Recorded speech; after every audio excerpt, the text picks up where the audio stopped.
There's one little trick in here that I learned from, I think it was Justin Rhodes. Was it Newton, Teenage Mutant? No. Apron wearing chicken whisperer? No. Apron wearing chicken ninja master. That's it. That's a mouthful. I know why you stopped saying that, Justin. It's a lot of words. Anyhow, it's a great little trick. I learned it from him, and ever since seeing it on YouTube, I've done it with every batch of chicks that we've had, whether they're for layers or for meat chicks, and it really works great to keep their water clean. Thank you, chicken permaculture chicken ninja master. Is that it?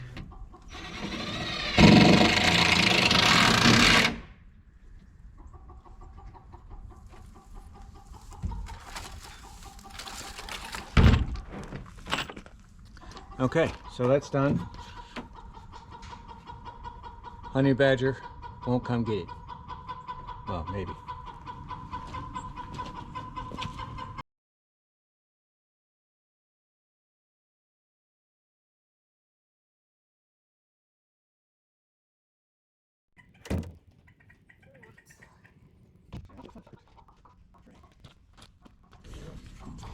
All right, for this part, it's kind of important that we have straight 2x2s, at least for the long sections. So I have purchased these in bundles and kept them bundled because, well, as you probably saw in a previous video, when I unwrap them, sometimes they go doing. So I have one more spare here to help us out. So what we're going to do right now is make a frame that goes around this, and if we have enough, put some cross pieces around it so that I can lay some wire across the top of here, and it'll be hopefully strong enough to hold up my brooder light, which I like to shine through the wire so that it never can possibly come in contact with the baby chicks. And I can also use gravity to my advantage and not set fire to my barn, which would be horrible, especially since it's steel. But there's a lot of stuff in there that I like, including chickens.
Since this is going to be a little bit wobbly with just 2x2s screwed into the ends, the wire will give it a little bit of shape, but I'm going to pre-drill the holes since I'll be screwing into end grain and it's small stock. Plus, once I get all those in, I will crisscross with some corner braces and at a 45-degree angle. May not do that today. Getting kind of drippy again, but we'll get as far as we can.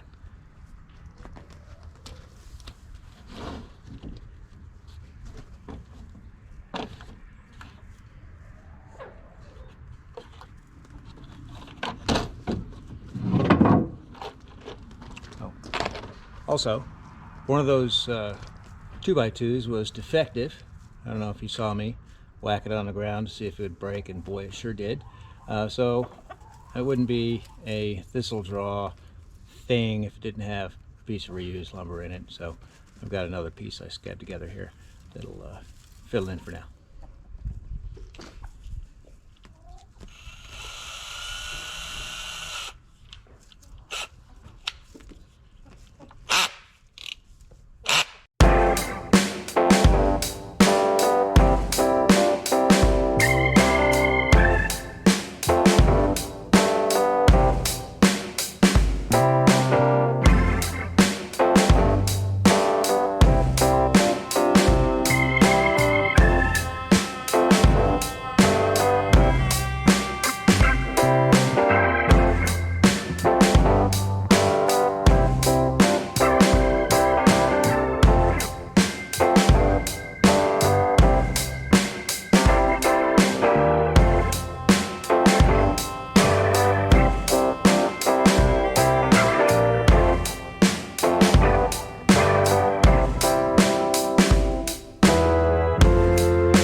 Okay, next phase is to cut some corner braces. So I have a bunch of scraps. Just going to cut a bunch of scraps roughly the same size with 45-degree angles on them so that I can screw them into the corners and hopefully have a more rigid lid when it's all over.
Alright, so what I'm doing now, if it looks a little confusing, it looks like I'm screwing the top down, and well, I am, but only for the purpose of truing it up to the shape of the box before I put the corners in, because I want it to hold true to the box, not necessarily square, if that makes any sense.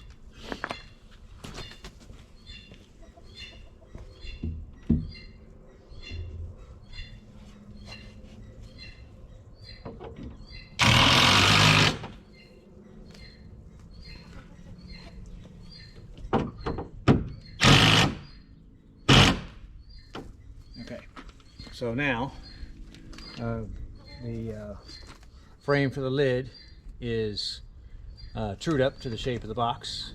So when I put my corners in now and I take those screws out, it should, in theory, it should keep that shape. Because we're not making fine furniture here. We're making a brooder box. It's going to house chicks for 2 to 3 weeks, and do that several times a year and then sit for the rest of the year. So the chicks don't really care. They don't care if it's round, square, or anywhere in between. Alright, so let me get to it.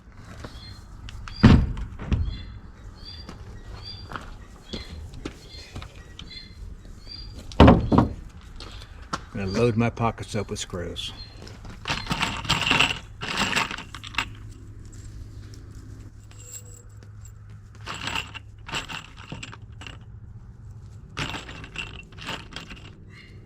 Some of these screws came out of the old brooder, which was an outdoor brooder, which is why it rotted and is no longer around.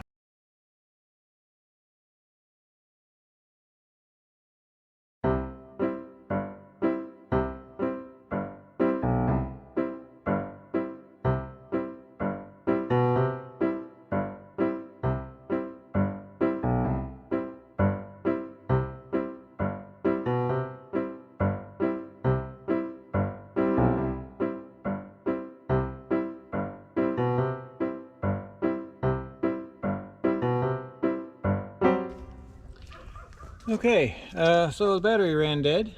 So while you were taking a nap, recharging a little bit, I went ahead and pre-drilled all of the braces that I had enough scrap to make, so that I can just screw them all in, take those brace screws out, and we'll see how stiff it is. Hopefully it doesn't go twang. So here goes.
here comes the moment of truth.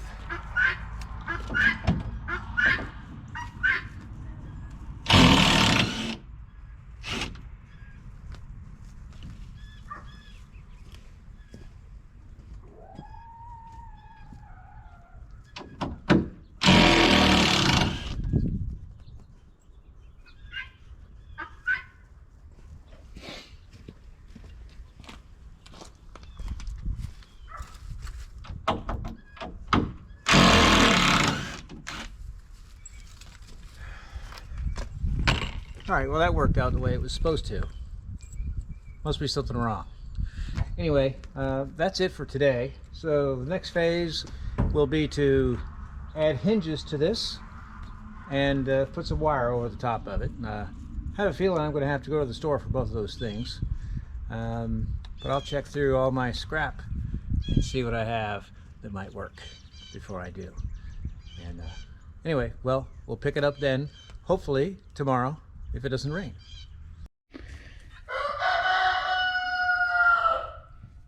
All right, so here we are. We have a 2 foot by 4 foot by 8 foot box made out of pallets, skids, pressure treated bottom. We got some used hinges that I found here. I put spacers here so that they were easy to mount flush on the back here. Reinforce these corners with scraps, so we see some 2x3 and some 2x2. Thank you, Mr. Rooster. All right, and a lid. Guess you couldn't see that. Here we go. I will probably over time add some way to prop that up so as I don't get my head chopped off while I'm trying to chase chicklets out of there. And another likely addition will be a what do they call those doors?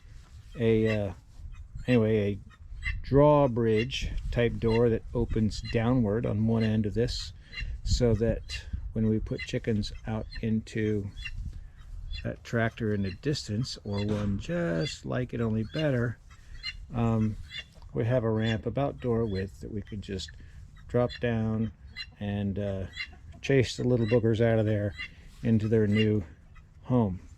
While I've been out here working today, the chickens have been very busy, and they have succeeded in tearing up that bale pretty good. So I went ahead and took the net wrap off of it so that nobody gets tangled up in it, and they're having all kinds of fun. So more on this as we go. Right now it's looking pretty good. Oh, I did go back around and put long screws along these rails here to screw them down into the top of the base. They go through the plywood and into each of these legs.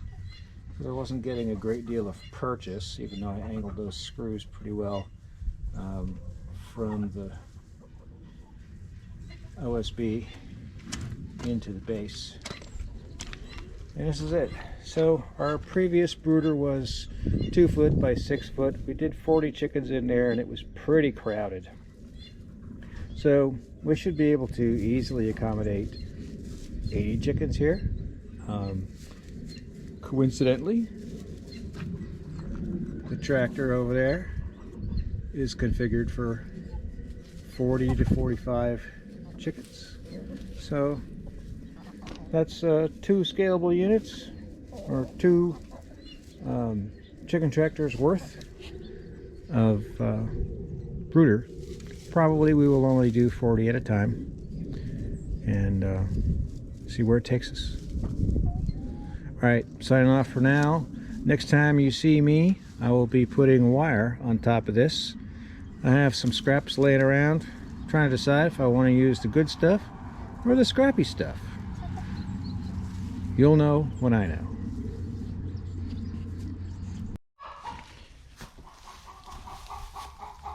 Hi YouTube, welcome back. It's another day, a beautiful day actually. Let me get some sun. And what we're looking at here is the lid to the coop, the brooder coop. And I've decided to go ahead and use chicken wire, since this is going to be an indoor brooder primarily, and hopefully should be predator safe. I've decided to go ahead with this because, well, two reasons. One, I had some, and two, it's the exact width I need, 2 feet, to span the gaps that I have here, and cover this up safely. And I had some plastic coated wire also. Decided against that because when it's warmer, I like to put the heat source on top of the wire, and with this anchored on both of these, actually I haven't done this one yet, you can see, that should provide a good base that's non-flammable and be protected against falling in to the shavings with the chickie babies. So let me get situated here and get the last 3 of these done, and then finally at the end I'll add a latch right here ish, just in case something does get in the barn that's strong enough to lift this. I doubt that's going to happen, but I think I'm still going to put a little hook on here or something, just to make myself feel better about it. Thank you for stopping by today and watching this. It means a lot to me that people take time out of their day to view my work and the little projects that I have going on here. It's going to be a lot more coming in the future, and it's really delightful to have you along. So thanks again.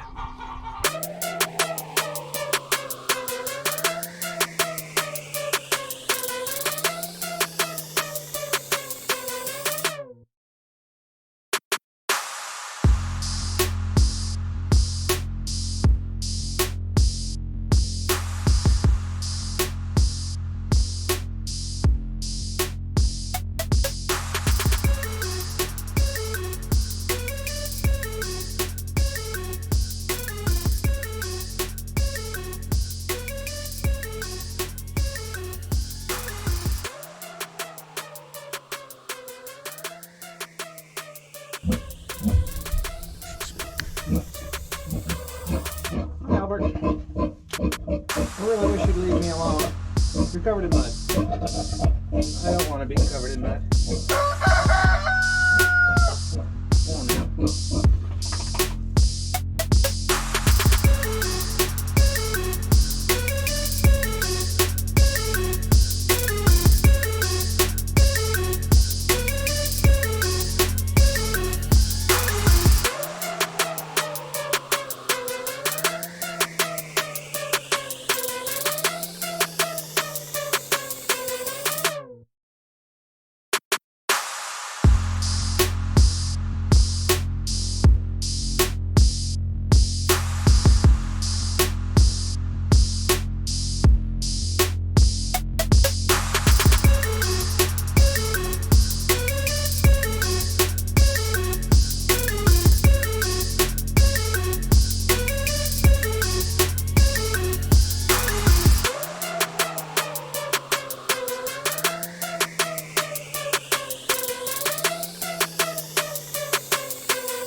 one of the drawbacks of letting your pigs run amok during the day is that if you're out, they're going to come beg for food non-stop. You already had breakfast, and I opened you a new packet this morning. Go eat it.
All right, well, I think that's it for the hasp, and we have more or less tight wire all the way across the top of here. Honey badger, come and get, no, don't. Probably this is not honey badger proof, but it will keep the chicks in, and it will keep these guys out, because they're always very curious when we have new baby chicks. So the next step in this is getting it all ready when it's time to load it up with the chickie babies. So I'm gonna go gather some things and just give you a hint at what we're gonna do. I'm not gonna actually put everything together just right now, but I am gonna talk about it and show you what we're gonna do. There's one little trick in here that I learned from, I think it was Justin Rhodes. Was it Newton, Teenage Mutant? No. Apron wearing chicken whisperer? No. Apron wearing chicken ninja master. That's it. That's a mouthful. I know why you stopped saying that, Justin. It's a lot of words. Anyhow, it's a great little trick. I learned it from him, and ever since seeing it on YouTube, I've done it with every batch of chicks that we've had, whether they're for layers or for meat chicks, and it really works great to keep their water clean. Thank you, chicken permaculture chicken ninja master. Is that it? Maybe I'm not a great student.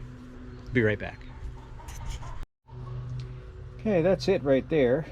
And all that is a frame made out of scrap 2x3s and I think 2x2s across the center there, with some scrap wire put over the top of it that I used for something else, probably involving chickens or chickie babies.